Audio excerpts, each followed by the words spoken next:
Cuisine 2, c'est une entreprise qui produit, qui crée et qui met en marché des produits alimentaires haut de gamme pour aider les cuisiniers dans leur cuisine à la maison. J'ai décidé un jour qu'il était temps d'être mon propre patron parce que j'avais des grands défis à réaliser. Je voulais me prouver en fait que j'étais capable de faire quelque chose par moi-même.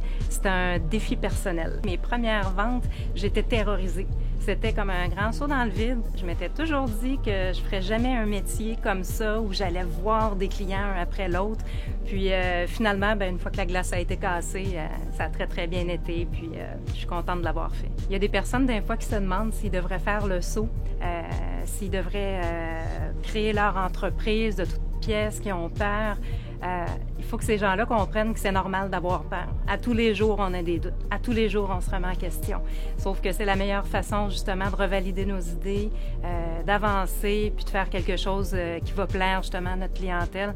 Alors, je pense que lorsqu'on hésite, en tout ou non, il faut le faire pour les bonnes raisons, mais quand on sent qu'on a l'appel puis qu'on a la fibre entrepreneuriale, il n'y a pas de raison de ne pas essayer. Ce qui a changé quand j'ai décidé, justement, de quitter un beau confort d'emploi pour me jeter dans le vide, c'était un besoin d'adrénaline. Vous savez, quand on saute en parachute, on est terrorisé, mais on a envie de le faire pareil.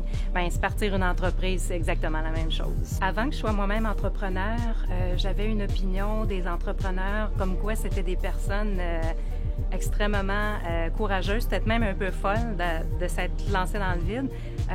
Maintenant que je suis moi-même une entrepreneur, j'ai toujours cette impression-là, mais en même temps, je comprends le grand bonheur que ça apporte en contrepartie. Il ne faut pas décider de lever les bras dès le premier obstacle, parce que des obstacles, il y en a toujours. Mais on est d'autant plus fiers de nous quand on réussit justement à passer par-dessus tous ces obstacles-là puis réaliser notre rêve.